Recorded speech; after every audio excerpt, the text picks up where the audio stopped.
ప్రభుత్వ విద్యా వ్యవస్థను నాశనం చేసిందన్నారు తెలంగాణ విద్యా కమిషన్ చైర్మన్ ఆకునూరి మురళి. విద్యా కమిషన్ మీద హరీష్ రావు మాట్లాడేది అర్ధరహితమన్నారు. విద్యా కమిషన్ రికమెండేషన్ చేయాలంటే టీచింగ్ చేసి ఉండాలని ప్రశ్నించారు.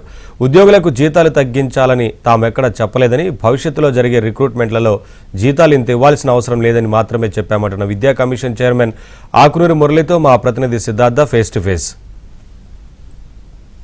తెలంగాణ విద్యా కమిషన్ ఇటీవలే ఒక నివేదికను సిద్ధం చేసి ప్రభుత్వానికి ఇచ్చింది. ఇదే అంశంపై మనతో మాట్లాడడానికి కమిషన్ చైర్మన్ ఆకునూరి మురళి ఉన్నారు. ఆయనతో మాట్లాడడం. సార్, అసలు ప్రభుత్వానికి ఇచ్చినటువంటి నివేదిక పైన చాలా విమర్శలు వస్తున్నాయి. అసలు నివేదికలో ఏముంది, మీరు ప్రభుత్వానికి ఇచ్చినటువంటి సూచనలు ఏంటి? జనరల్గా మన సొసైటీ కాంటెక్స్లో, మన సమాజం కాంటెక్స్లో ఒక కాన్సెన్సస్ అనేది రాదు ఎప్పుడు కూడా.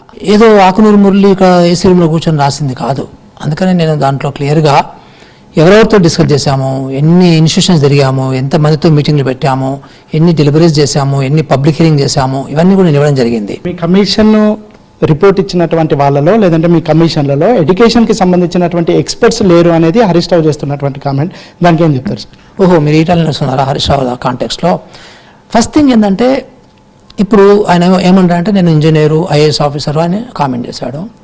ఆయన ఏమంటారంటే పాఠాలు చెప్పారా, ఏమైనా ఎప్పుడైనా పాఠాలు చెప్పాను. ఈ లెక్కన హరీష్ రావుని క్వశ్చన్ అడుగుతాను నేను. ఆయన చాలా సంవత్సరాలు ఫైనాన్స్ మినిస్టర్ చేశాడు. ఆయన ఫైనాన్షియల్ ఎక్స్పర్టా? ఆయన కన్నా హార్డ్వేర్లో పోయి చదువుకొని వచ్చాడా ఫైనాన్స్కి సంబంధించి? ఆయన యొక్క క్వాలిఫికేషన్ ఏంటి, ఏమైనా రిలవెంట్ ఉందా? ఆయన ఇరిగేషన్ మంత్రి చేశాడు. ఇప్పుడు ఇరిగేషన్ మీద పవర్ పాయింట్లు ఇస్తున్నాడు.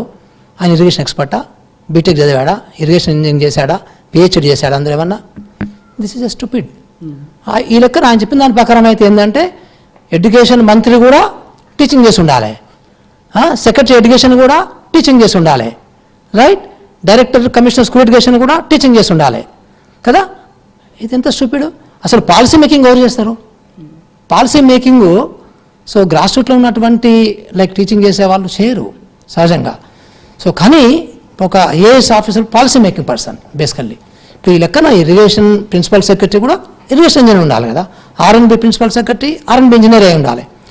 అట్లా అనుకుంటే, అట్లా పాలసీ పెట్టుకుంటే అట్లా కూడా అది వేరే విషయం. కానీ జనరల్ చెప్తున్నాను, టీచర్లకు సంబంధించి కూడా తీవ్రమైన వ్యతిరేకత వస్తుంది. ముఖ్యంగా టీచర్ల జీతాలు ఇంత ఇవ్వాల్సిన అవసరం లేదు అని మీరు ఒక రికమెండ్ చేశారు. దీనిపై టీచర్ల సంఘాలు తీవ్రమైన అసంతృప్తి వ్యక్తం చేస్తున్నాయి. వాళ్ళకి ఏం చెప్తారో, అసలు ఎందుకు టీచర్ల జీతాలు తగ్గించాల్సిన అవసరం ఉంది?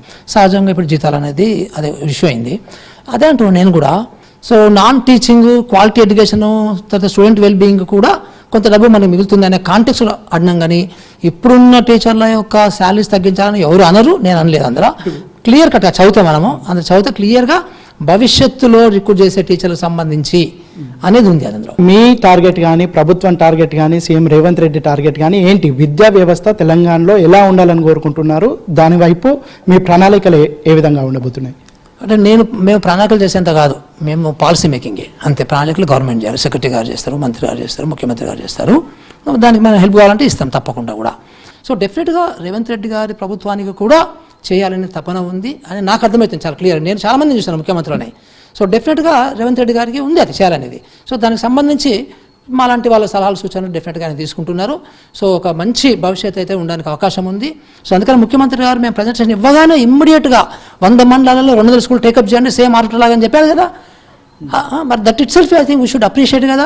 సో ఆయనకి అది నిజంగా కూడా ఆయనకు హృదయంలో లేకపోతే అంత ఇన్స్టంటేనియస్ డెసిషన్ ఎట్లిస్తారు? ఇది మొత్తానికి అయితే గత ప్రభుత్వం కంటే ఈ ప్రభుత్వం విద్యపైన కొద్దిగా దృష్టి పెట్టింది. ఒకవేళ ప్రభుత్వము తాను అనుకున్నటువంటి టార్గెట్ను రీచ్ కావడంలో సక్సెస్ కాకపోతే తనకు మళ్ళీ రోడ్ల మీదకి వస్తానని విద్యా కమిషన్ చైర్మన్ ఆకునూరి మురళి చెప్తున్నారు. వీడియో జర్నలిస్టు వెంకట్తో సిద్ధార్థ, ఏబీఎన్ ఆంధ్రజ్యోతి, హైదరాబాద్.